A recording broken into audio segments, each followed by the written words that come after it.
Do you now?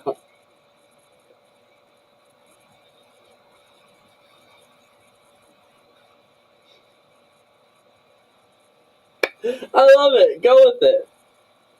Where are we going today, Adam?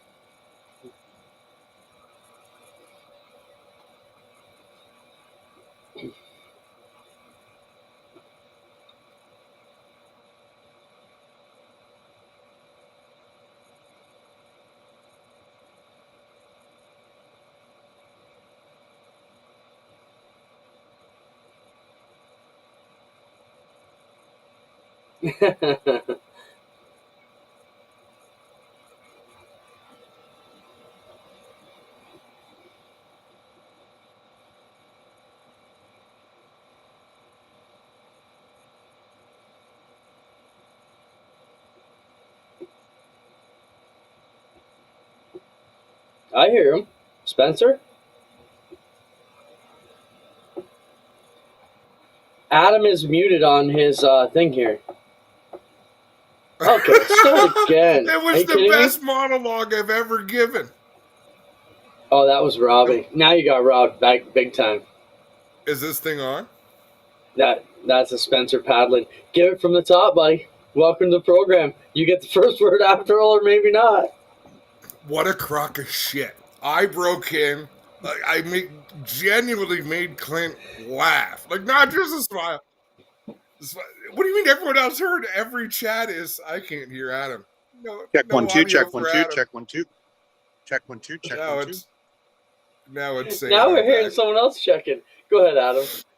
I think Spencer's actually producing 2 different shows at the same time. Like, he's got a quilting program that he produces that's check 1 2.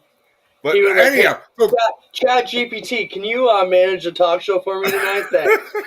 I was so excited. I got the first word, and I got screwed by technology.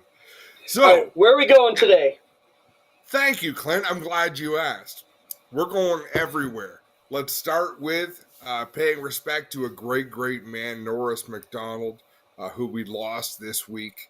Not to take things from big laughter to a serious moment, but I think Norris would appreciate the big laughter. We're going to talk about him.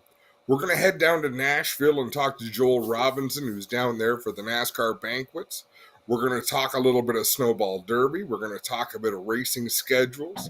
And we're going to talk to Todd Lewis, whose time really, he didn't get the time he deserved last time he was on the show. So we thought, let's get Todd back on, talk about a number of things. I think personally it sounded better the first time I said it, Clinton, but we got through it the second time. How are you?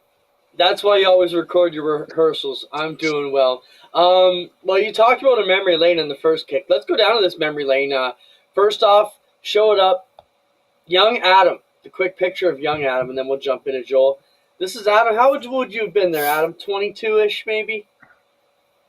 No, I think I was 30. I think we decided that was around 2005. There's no way. I got the shirt on from that day. So, we had matching shirts, and either way. But thanks to Kyle Tomaski. That's an old picture that got sent in to us today, so we appreciate it. That's a Rick Young photo from Adam and Rick Wilson. I'll look it up because Rick Young, me and Rick Young, I think it might have been, I think it was at Brighton. I think it might have been at the first, his first modified event there, because Rick Young almost always puts a date. That's a Rick Young photo, and I'm going to try to look it up right now. No, in the photo it did say Rick Young, but didn't have the date on it. And that's why I'm letting everybody know it's a Rick Young photo. We cropped it so it would look better, but it didn't have the date on it. It just said a Rick Young photo. Let's go to Joel Robinson, who's live in Nashville right now at the NASCAR Banquet. We appreciate Joel joining us. Joel, thanks so much, man. Looking dapper, boss, man. Hey, guys, I can't hear you. I don't know if you can hear me. Give me a thumbs up if you can hear me. Okay. For some reason, I can't hear you. Let me see what I can do here. Can I come back and join you for a second? Oh, there we go. Well, let's see. Yeah.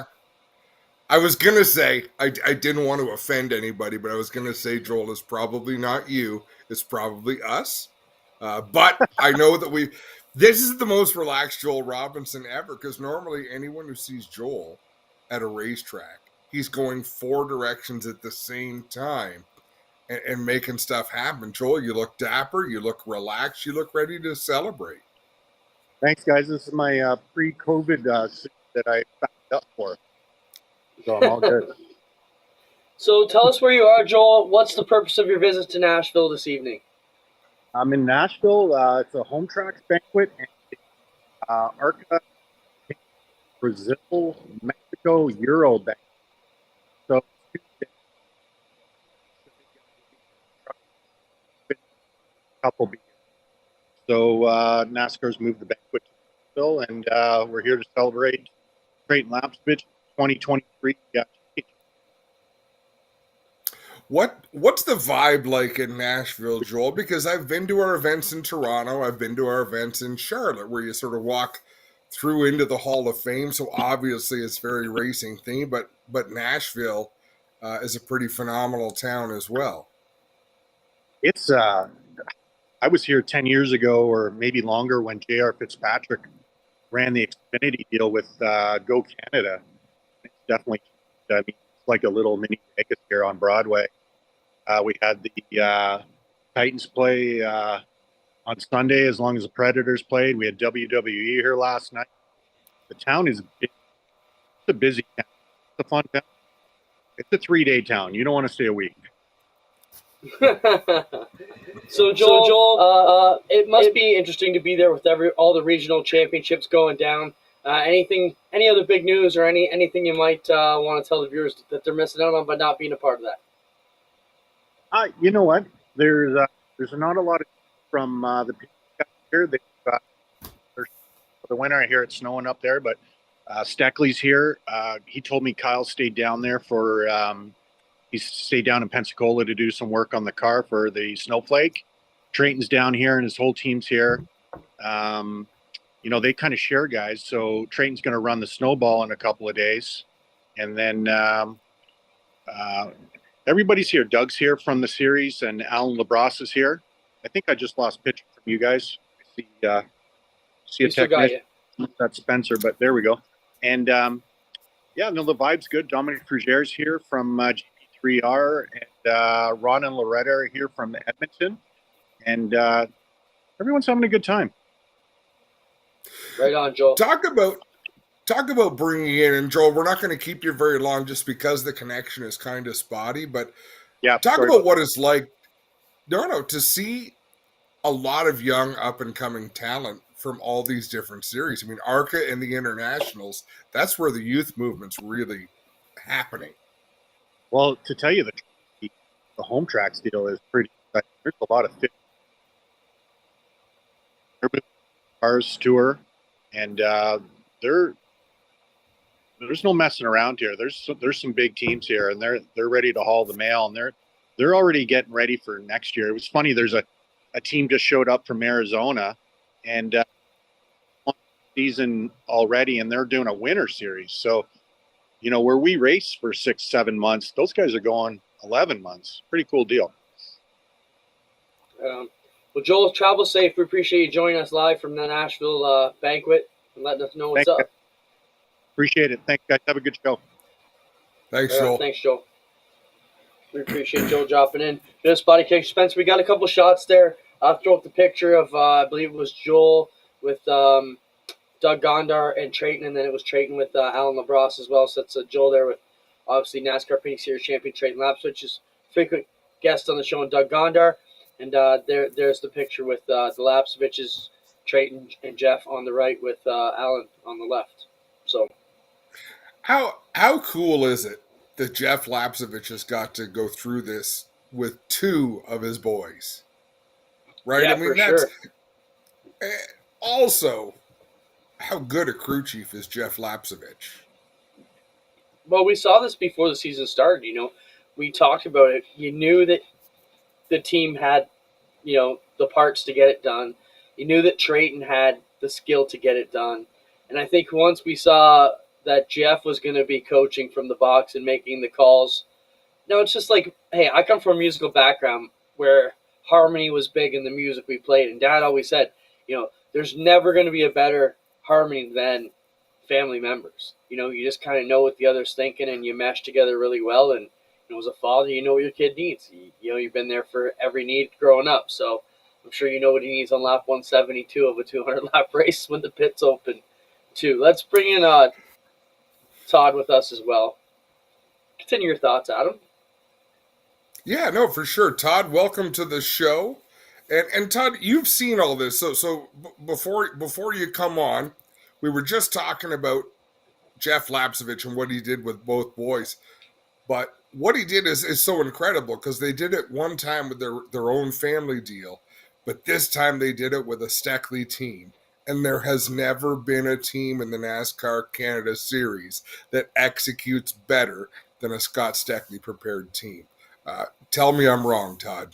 Hard to say that you're wrong with that one because it's exactly right. You have the best equipment, so well prepared as Scott does with all of his teams. They do tremendous work to be ready for the racetrack, to understand where they're going, what they need.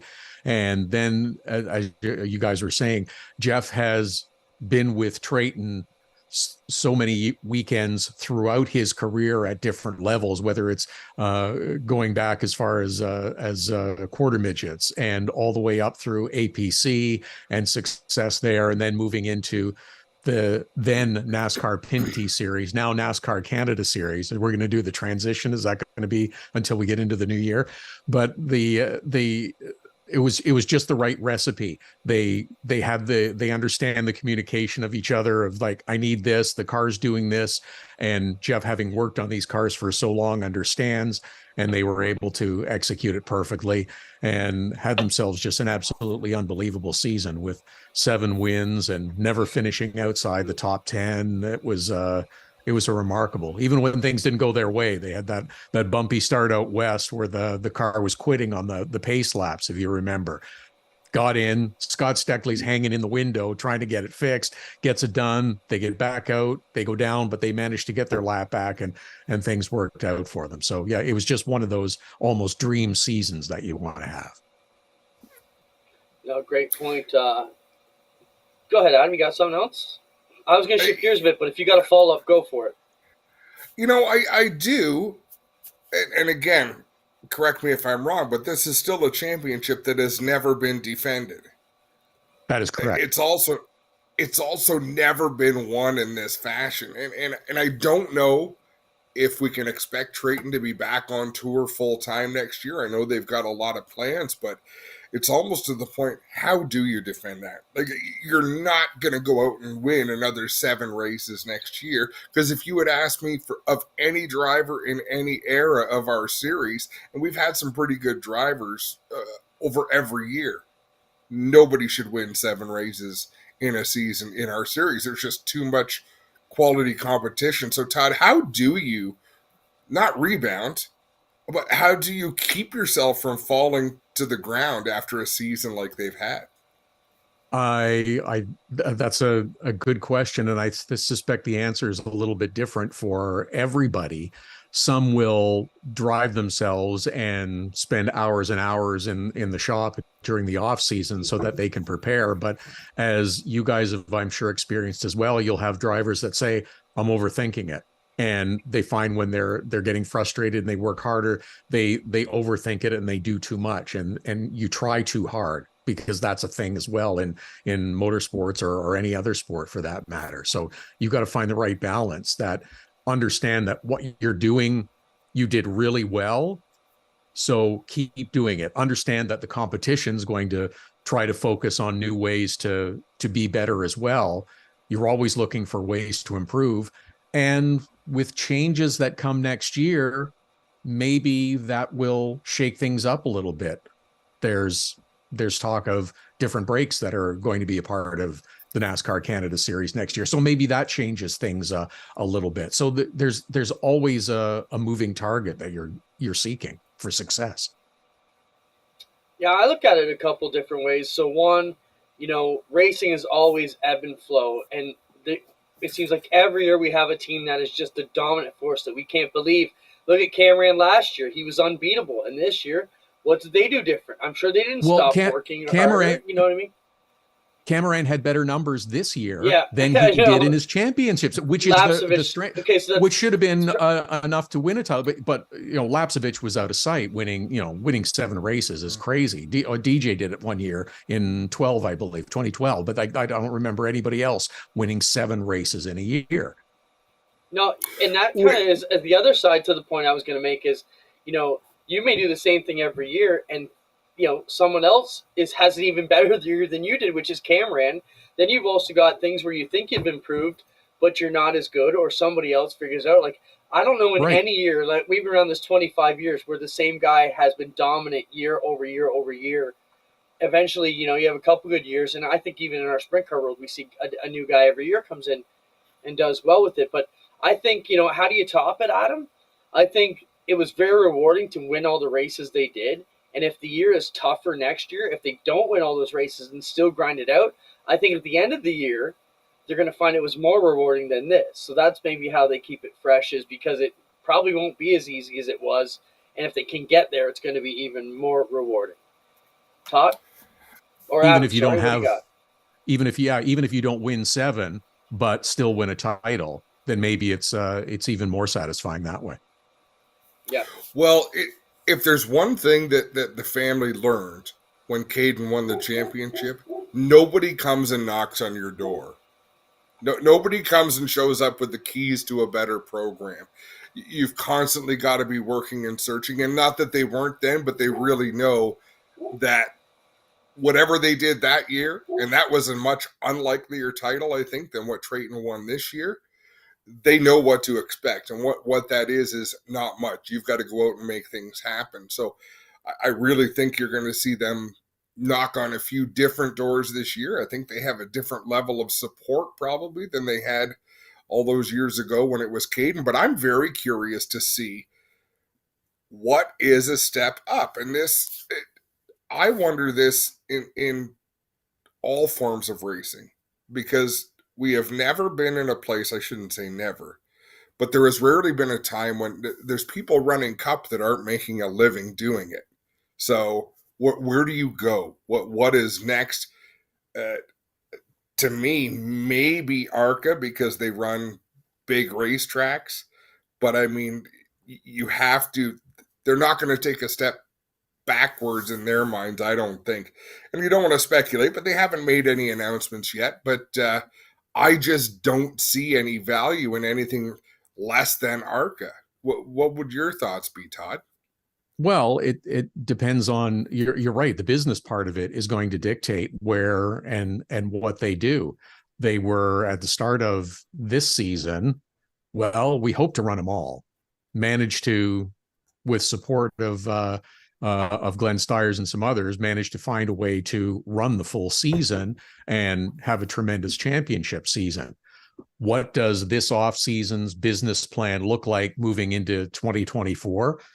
Still a work in progress, as I understand it, because you're right, Adam. There's been no announcements made. I don't know that there will be for some time as of yet, because it takes a while to put some of these programs together, and maybe they have to decide what's the best choice. Remember that Trayton's still going to school full time as well, and university does occupy a fair bit of your life.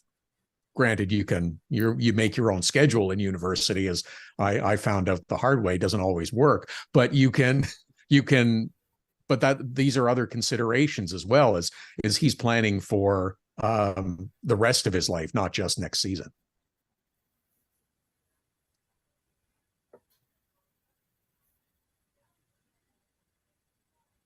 I see Clinton's lips moving, but I don't hear him talking. Yeah, I see. No, I thought maybe. Didn't you have this issue at the beginning, Adam? That was it was the dog. I never mute myself. There could be a freight train come through my kitchen, pots and pans clanging. I'm not turning my stuff off. I've seen what it does to Clint. Yeah. No, I think what you said, Adam, is ARCA is a smart move. The question is, are they still going to be out renting a Pinty Series ride, at that same level? Stiers is upgrading all of their asphalt stuff now. So, do the laps, which is, I'm purely the Chiefswood Road Ohsweken Speedway guy. I have no inside information. I'm speculating like a fan on the outside.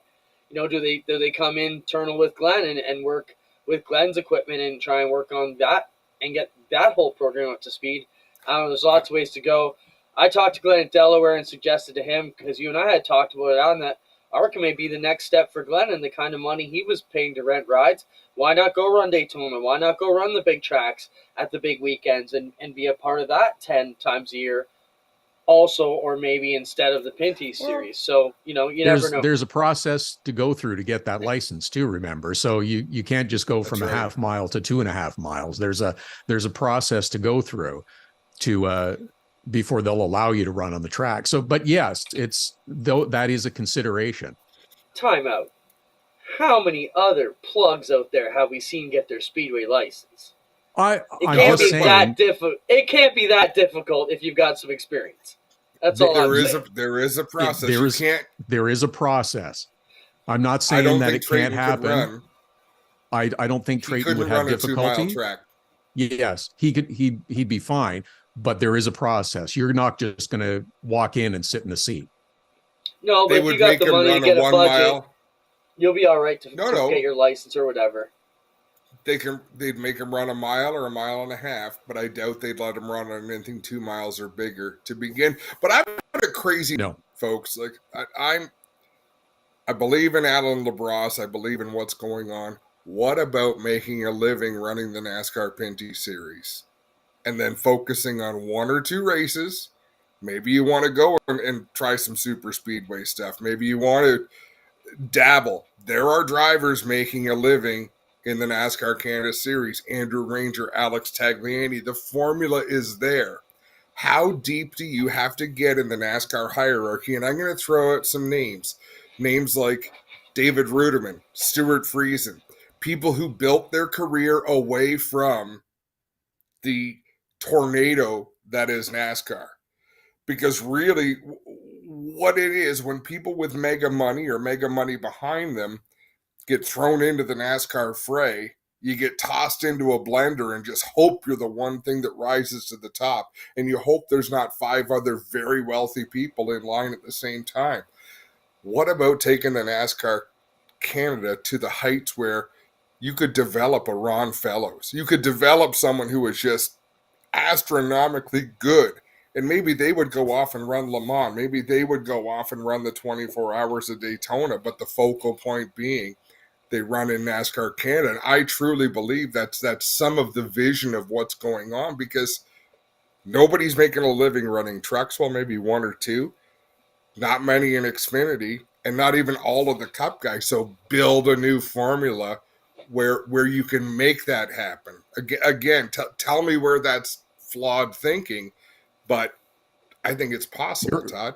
I think you're right, Adam, is that I think has been a thought and a vision for many years with NASCAR Canada. It hasn't come to fruition at this point, but to be able to bring young drivers into the series, understanding that they have probably run and had success at a local track somewhere, or go-karts or something, to give them some experience before they move into full-bodied, powerful stock cars, but to give them the opportunity to learn, to succeed, learn how to win races, win championships, and improve their skills against other good competition, and use that as a way to further their career, to maybe go stateside and run some stock car races, whether it's in ARCA or whether it's in one of the other NASCAR touring series, or as you mentioned, maybe it's off into sports cars or something else. But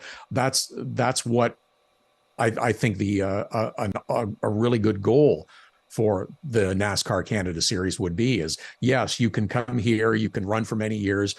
There's a formula for success in terms of partners and making it a worthwhile business, but it also gives you potentially opportunities in other areas.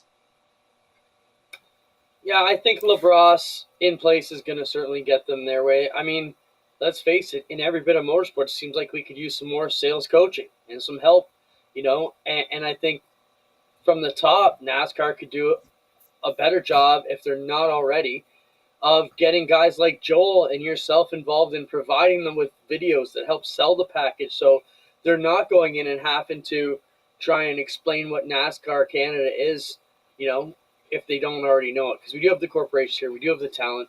Big thing that I see, guys, we got to get the cost of the car down. For what it is, it should not cost that much, and that keeps a lot of teams.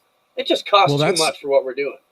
Yeah, that's an interesting theory though, because as far as my understanding through life and inflation, the price of anything has never actually gone down. So I don't know how that you're going to actually reduce the costs of cars, because the price of materials always goes up, the price of labor always goes up. So I don't know how you get a lower priced car with inflating costs underneath. Now, not to say, Clinton, that your point's invalid, because I think you have to contain costs. I think it has to be a reasonable amount of money to try to run a series. I mean, ask some of these guys what they're spending for tires every year. It's a crazy amount of money, and that's just for tires. That doesn't mean that you buy a brand new car every year, because there's not a lot of guys that are doing that. But there's got to be a way, there's got to be a formula to sort of slow down the pace at which money is being spent. As much money as people get, they try, they'll wind up spending it so often. But finding a way to contain some costs would certainly be a help. Also, if there is bringing in more partners will bring more money into the series, and that will help with purse, television money, and all the rest of it for everyone involved. So yes, you want to grow the series, but there's a lot of legs on that stool that need to be improved. It's not just one. No, I'll give you that, Todd. But I'm just saying, in general, for the technology we've got out there, everything is way, way, way overpriced. From the motors to the brakes to the tires, everybody's got their hands in that kitty, and it's gotten grossly out of hand. And the teams are the ones paying everybody's ass. I got a couple more questions for Todd, because we can go on about the Pinty series forever. I want to switch it up a bit, Adam. Banquet in Nashville. With Alan LaBrosse, the teams are not allowed support. Are we going to see a NASCAR Canada Series Banquet in Canada going forward? Yes or no? Wouldn't that be nice? If I think that's something, I know it's something that's been discussed. They've had them previously. Yes, it would be a very good idea for the 24 season to wrap up and have a celebration of all those involved to take part in next year. I'm 100% in favor of it. How can I help? Let me know. Adam, just to cut in here, you could also do it like the Outlaws do it for many years. They have teams that travel from all over. They have their final race of the World Finals on the Sunday or the Monday is their banquet. Yep. Everybody goes home, and not everybody has to put the expense in to fly back or drive back to get everybody back together. Adam, quick thoughts on that? Yeah, what you're saying is not new, Clinton. A little bit before your time, there was a huge push. Ed Hackinson was a big part of the push. A few of the team owners had gotten together and really said, look, what do we need to do? We'll get behind this. We'll support it financially, to the point where they actually created kind of a night of champions that they had for a few years in Toronto. Wasn't the official banquet, but it was a celebration. Never quite hit the mark, but it's one of the challenges. So the selling points of NASCAR is that it's a huge global corporation, global entity, I should say. Right. The challenge is it's a huge global entity. It's not Canadian. Even though our product is Canadian, the grand scheme of things, imagine how costly it would be if they had to go to Brazil and Europe and everywhere else to have all these different banquets. So there are pros and cons, and it would be nice if everyone could support it, if something could be done. But there are a lot of challenges involved. Todd, moving the Indy in Toronto, is that going to hurt it by moving it back a few weeks?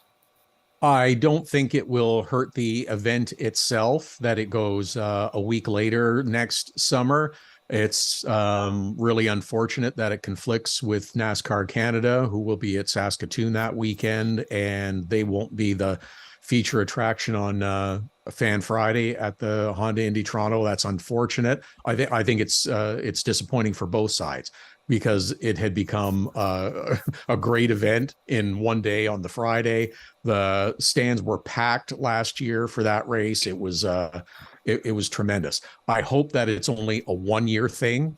In Toronto, IndyCar had to juggle their schedule. Toronto juggled to help accommodate that because IndyCar's television partner is bogged down with Olympics next year, and they've done some shuffling with their schedule. I hope it's only for 1 year and that both can run together in Toronto next year.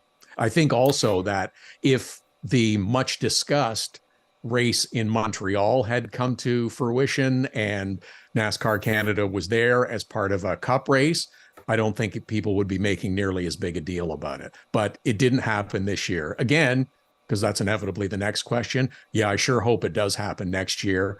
They'll shoehorn it into the schedule however they have to. Agreed. Yeah, I think it will. Todd, let's move to a different topic altogether. Let's talk about Norris McDonald and Yes. and what he meant to us in the work that we do, or the play that we do. Call it whatever you want. We lost Norris this past week. He had been in failing health for a little while, but what a character. My earliest memories of Norris McDonald were as an 8 or 9-year-old kid, listening to him give reports at Oswego Speedway from the corners when there was accidents.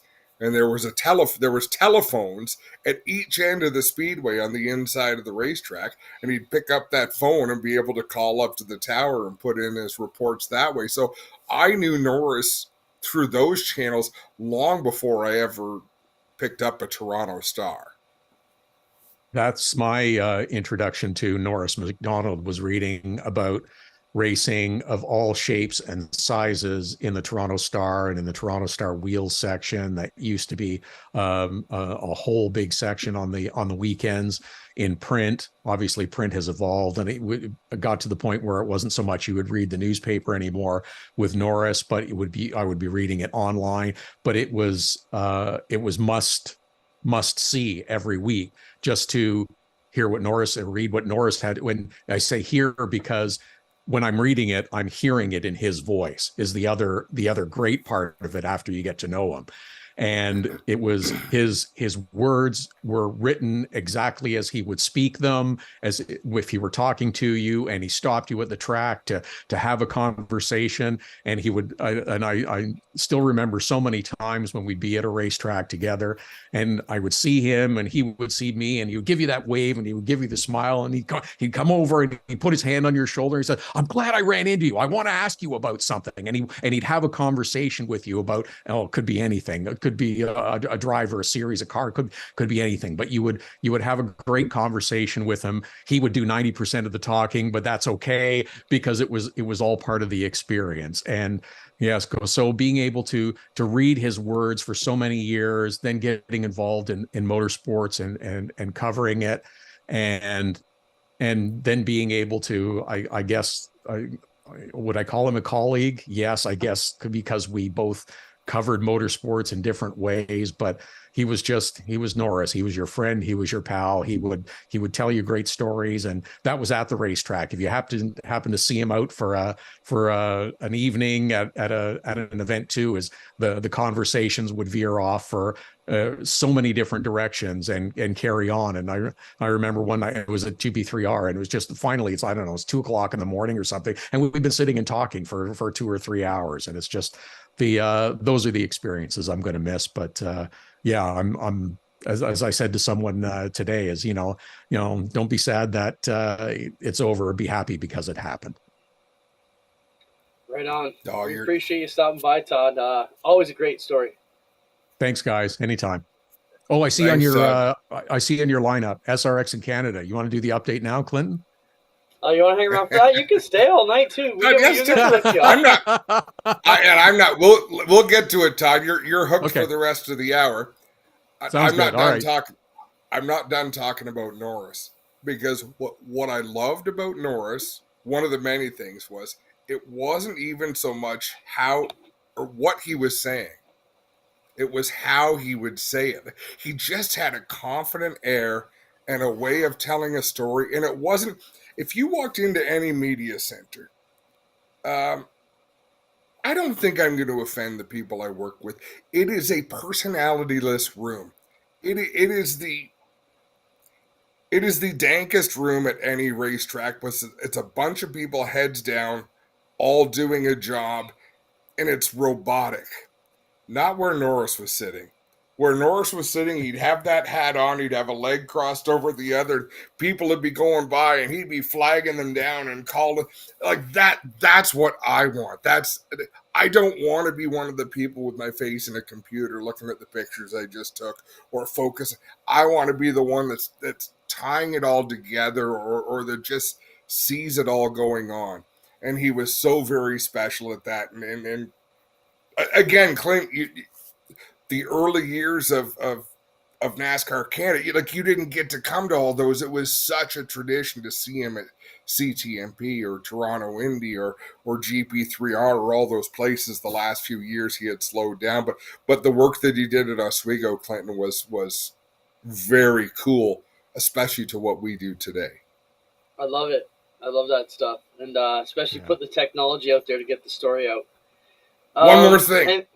Sure. His grid walk. Oswego Speedway Classic.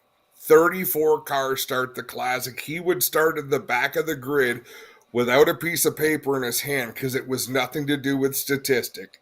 He was going to tell you who had blown up and who helped them put that motor back together, who crashed in qualifying Friday night, and whose house they went to rebuild the car over the weekend.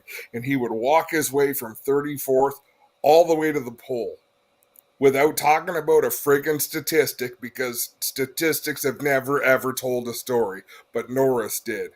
That stretch of from the back to the front gives me goosebumps actually thinking about it, because if you didn't know who you were there to cheer for, he just gave you 34 compelling stories that could give you something to work from. Yeah, those are the best. I mean, obviously when you can tell the behind-the-scenes stuff, or it gives you that underdog feel. You're automatically, like you said, pulling for that driver. Well, I guess we can come back to the Burger Barn Fin of the Week. We can come back to the Snowball Derby. SRX is the hot topic. So on this program, all you dirt folks, we've been bitching that we haven't got there yet this hour. We're going to talk a bit about Oshweekend and dirt now. High Limit and World of Outlaws are still telling us they're not coming across the border, even though they are super close to the border at Utica Rome and Fonda. Last at the Banquet, Glenn told me he was in talks with Larson and Sweet. We reached out to them again last week, still trying to get that going, but it doesn't look good for 2024 for either of those tours. So then we reached out. Who will come? Well, we started reaching out to SRX in August, and we've been 3 months deep in it. And it came out today. There was an E-Part Trade Racer seminar on YouTube, and Don Hawk was on there, and Phil Nellis, who's actually in this program, in the comment section, asked him about coming to Canada, and Don basically let the cat out of the bag. Show the schedule.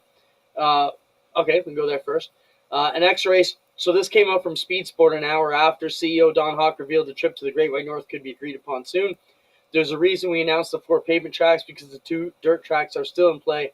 One of them is in Canada. So that got everybody talking about Oshweekend. Show the other the schedule card, Spencer, with the 6 dates on it. So there's 2 dates still to be available: August 8th and August 15th. And then Don Hawk sent me that Speed Sport News release just before we got on the air today, and I said, "Hey man, I've been tight-lipped about this whole thing all along. We are not there yet, folks. So we're very close, but we're not there yet. So we don't have a complete deal or a date yet. I'll get to where we are in a second and how we got there. But Don messaged me, and we started talking. I said, "You want to come on?" He said, "I can't make the call, but you're free to talk about it." So Spencer, show the screenshot of my conversation. And Don said, "I can't make the call, but if you want to verify that I've been talking to you as late as 7/18, Hawk and SRX want to make it work with Oshweekend." So I said, "So you're okay with me clarifying Oshweekend is the track you're referring to?" He said, "Absolutely, 100%. I said, "Okay, thanks." He said, "I almost said it out loud," basically on his interview today, "but didn't want to do that without asking you. I want that race. So does Stewart and Schrader, and I can name 10 more. So tomorrow we have a talk with the TV network here in Canada to try and work that out. They really need a TV partner here in Canada to help defer some of the costs. So we've been working with some of the major partners here in Canada. So our conference call is tomorrow, and that's about as inside business as I can give you. What are you And laughing some of the networks are really cheap. They'll go out on the sidewalk, see if anyone dropped any loonies. That was about the commitment from. No, you joke about that, but that's where we are. So from the Oshweekend business side, this is by far the biggest single day risk Oshweekend has ever taken. It is a different demographic of our fans. Our regular fans are not going to want to pay $65 or whatever it is. We are going to rely on some fringe fans to hopefully open the eyes about Oshweekend Speedway. So let's have that. Let's talk about it now. We can talk about whatever we want. So just for full disclosure, we have committed to a date. We do not have a signed contract until we get a TV package, but we are very close, and they are holding the boat for Oshweekend. So, Clint, you and I had a good, candid conversation today on the phone, and JP from Peterborough was actually the one that opened my eyes to it. We talked about the APC weekend, and we talked about G-Force being there, and he was one promoter who was dead set against having a free live stream. Then he was the promoter who hired us to come to Oktoberfest, but he said, Adam, the crowd that we get for a big show, he says, we've got to fill this grandstand with none of our regulars, because our regulars can't afford to come to these special events. Our regulars love our Looney and Toonie night, our special event with cheap hot dogs that can come out and have a blast.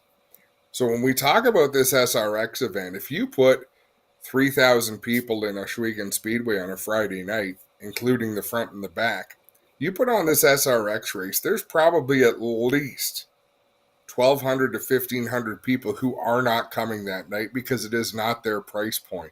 Their price point is a regular Friday. And it's not about offending them. It's about finding 1,500 people plus another 3,000 to fill those empty seats, right? It's not about, they may or may not be upset. Like, I'm not upset that I haven't been to a Bills game except for the one in Detroit last year because they got snowed out and the tickets were super cheap. I'm not angry. I just can't make myself dig into my pocket for $150 a ticket when I used to pay less, right? But I don't bitch. I still love the Bills, and so would the fans would do the same. But the onus is on a promoter now, and that's you, Clinton, to find a way to bring in 4,500 other fans who aren't there every Friday night. Todd, do you see this in your travels? I mean, you do mostly premier events these days, but there is a big difference between the premier event crowd, and maybe a good example is the night before in Saskatoon or the night before in Newfoundland, or, you know, that's when they really do cater to the locals, because sometimes the next day is an expensive ticket that they can't really bear. But how do you balance those things? I think you're right, is that you are going to have, I'm not a promoter, nor have I ever attempted to play one, but you have to run your business to your audience. And if you have a regular Friday night show that, I'm just going to pick round numbers because it's easy, and math was never my strong suit. But if you have a regular Friday night show that it costs you $20 for the show, and you have a good crowd that comes consistently every Friday night, then you've got a good business going. But if you decide, in addition to your regular Friday night, you want to run a special Saturday night show or a Thursday night with SRX, and the cost to be part of that just for admission is going to be $50, well, that's twice as much. And not everybody is going to be willing to pay that or able to pay that. So you have to understand that. So you've got to attract another audience.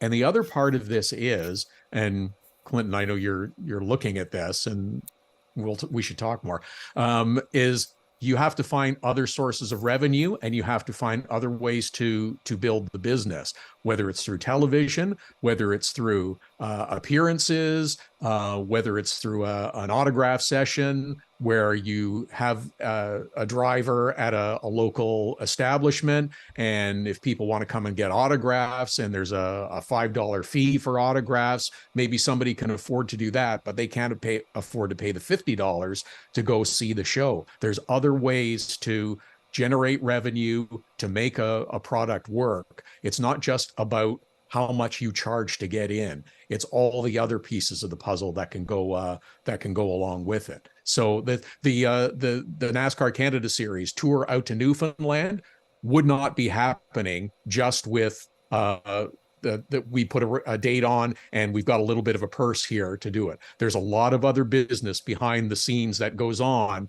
to get those drivers out to the East Coast to make that work for everyone. So there's a lot of other ways to make the numbers add up. Yeah, we still have a lot of questions to ask from the promotion side. It's been very preliminary. We told we want a date. We know what it costs. They're looking for one of the networks to pick up the TV rights to defer some of the costs to bring it over. So I don't know. I look at it like, we don't need to do it, but why do we do it? I think this brings new eyeballs to our product that we have weekly. And if we can integrate some of our regular classes into what we're doing, and we can get a drag racing fan who's there to see Ron Capps, or an IndyCar fan who's there to see, Joseph Newgarden or Helio Castroneves, or, whatever it may be, I think that all adds up to something that can work for us. Adam, you're absolutely right on the phone today. You said I'm going to have to promote like I've never had to promote before, and you're not wrong.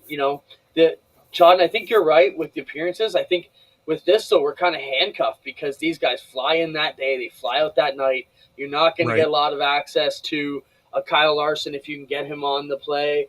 Sure, there's some of the guys there I can get access to. If Schrader's part of the deal, obviously we have a bit of a relationship there. But I think, you're not wrong, though. We're going to have to be creative and make this work. And that's why a solid TV partner who we can rely on to help us not only pick up the races, but to help us promote this and, scratch each other's back a bit, I think should be great. So yeah, but this is a unique situation. This is not your regular Friday night. I'll put it into the music terms. This is a big tour show that's coming through.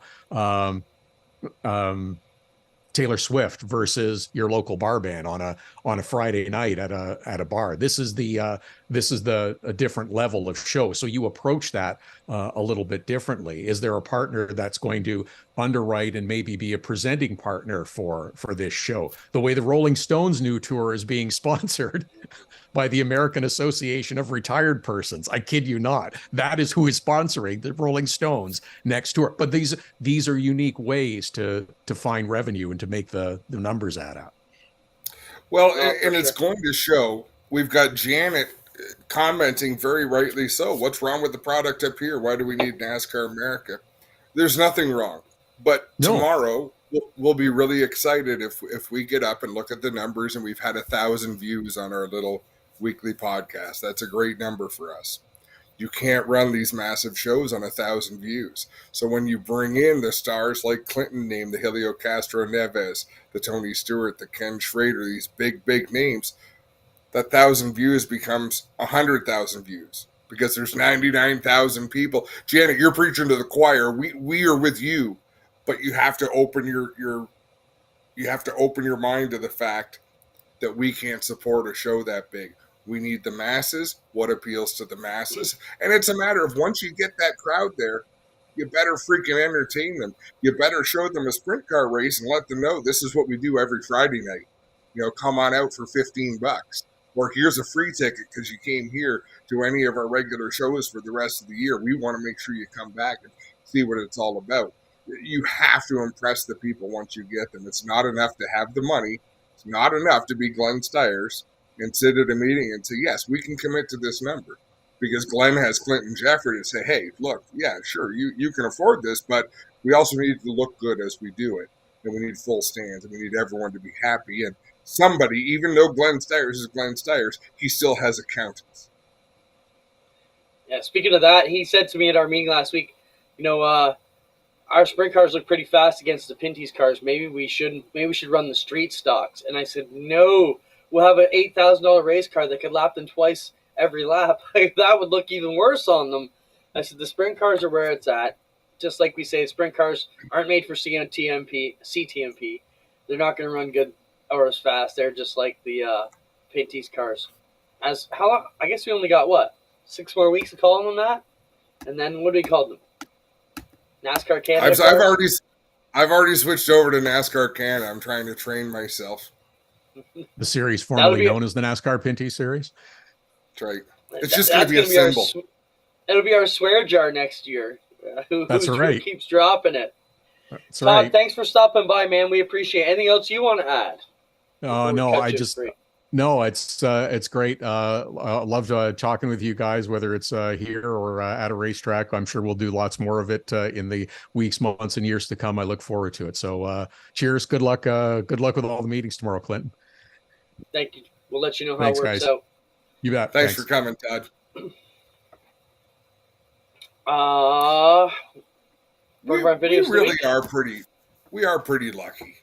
You know, the people we reach out to come on, and there's probably some places where there's a real competitive nature among commentators. Like, I don't know that a bunch of them would sit around and toss fluff at each other and shoot the shit and share real thoughts. But I love what we've got here. Good crew. I'm not even sure we have it, the Burger Barn video of the week. Let's have a look, Spencer. I think this may be Trayton testing.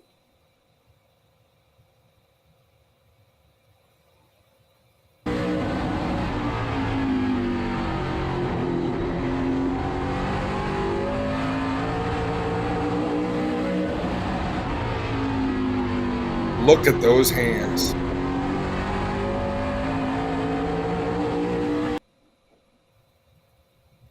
What about them? They're constantly busy. On the move.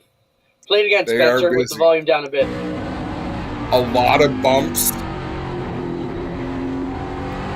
Your hands are as much shock absorbers as they are turning the steering wheel, right?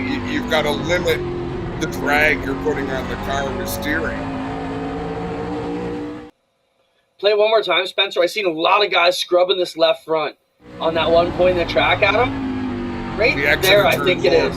You know, crazy. No, it's the exit. Oh, yeah. It should be down the back coming up here. Look how far away the wall is. Now he's going to come right down to it. Yeah. So a few of our locals are down there. Obviously, Trayton's going to be down there, and Kyle Steckley's down there representing APC Series by virtue of being the champion. He got to go to the Snowball Derby, which is a cool bonus they had. And Stiers is also down there. He's going to run the Snowflake on Saturday. And the weather does not look good. Also, yeah, McDonald Butchers, lots of Canadians down there. But, yeah, it looks terrible. Like 90% rain all weekend. So hopefully it doesn't work out that way. It's Florida. It comes and goes. National Indoor Karting Championships. Look at this setup. Show the picture first, Spencer. Adam, if you're a young kid growing up karting, doesn't that just look like a dream? It's like the indoor racing. Just gorgeous. Was that the one in Batesville, Arkansas? I think so. Run the video now. Now, this shows you why go-karting is no joke. Love the stands around. Man, that's like perfect place to promote a race. Check this out. Here's some action from indoor. So it gets out of shape. Oh, look at that. Yeah, but you're laid down so much. But do we have it at full speed? Or did it come in half speed? Look at the people who cut their teeth racing go-karts in Niagara Falls indoors. Stuart Friesen, James Michael Friesen, Eric Rudolph, the Stefanski brothers. There's a bunch that went in all sorts of different types of racing. If you had the balls to be good in there, and the margin of error is so razor thin, you could be good anywhere. Stratford, Eric Rudolph. I mean, the list goes on and on of people, you know. Back in the day, you get Steve Lyons. Yep. Yeah. It was wicked. It smells. Are we able to show that F1 video or no? I don't think we got it. So Sergio Perez and Lando Norris. But the biggest thing to me was the commentators. They're going down into a hairpin corner, and Sergio Perez, they go into the corner kind of side by side. Lando Norris has the line. Perez, like, you can pushes up 5. There's no way Lando Norris can be on the track at the exit of the corner. Well, I think they were even. That might have been, well, did he try to correct? Like, you friggin' donkeys. He drove the car into the corner so hard, punted the guy off the track. And then, of course, they penalize Perez for doing it, and then their tunes change. And I love the commentators for F1. I just find sometimes, like, for Christ's sake, you know what you're watching. Call what you just saw. I never know if it's AI or a joke anymore. Some of the stuff we're watching, it makes me laugh. I love the Formula One commentating, though. It would be great. Can you imagine us doing some commentating? We could have a lot of fun doing that. No, you have to have a British accent.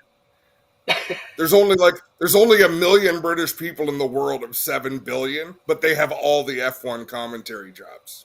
There you go. I'm not bitter. I'm not bitter about it. Black Friday last week, lots of good deals. Junior Ferrari, we tried to get him on the show today. He's been trying to go super modified racing at Oswego. Had one in the garage for a while, but he picked up a good one on the weekend from Auto City. Showed this car. What a sweet ride this was to pick up. It looks like some 200 just sitting still. It's like saying you want to go sprint car racing and rolling out with the Quaker State number 11. I mean, a John Nicotra super modified prepared by Otto Sitterly. That's as good as it gets. It is a beautiful piece, and it looks to me like it is turnkey. Like that was not a rolling chassis. That is the full meal deal, engine and everything. Right on. Spencer's trying to look for it for us. But what a gorgeous car it was. Man, really the closest thing to an Indy car without being an Indy car. And right? There it is. Man, just a big block, fuel-injected beast. Damn, that's a gorgeous piece. Look at where the engine sits. Like, think about the modifieds we see, the Oscar modifieds, where sometimes if you get in an accident, it might clip the headers on the left-hand side. But the drive shaft is still to the right side of the driver. That whole engine is out by the Nerf bar. Yeah, the whole drive shaft is out of the cockpit, which is unlike any of the other, the whole drive style cars. That's right, is up the left side. Was there another pick of that, Spence, too? Yeah, there's another good look at it. Just aerodynamic. Oh, beautiful. Good luck, Junior. We hope to have him on. Junior was invited on the show. He's working nights. You said had him for about another month, so he was not unable to join us, but we will be working on talking to him and seeing where he goes. I mean, he was a guy who had a crazy schedule. Once or twice, at least once at Saba, we had him in a Legend car, the Canadian, the TQ Midget, and the APC series. Now this car, crazy.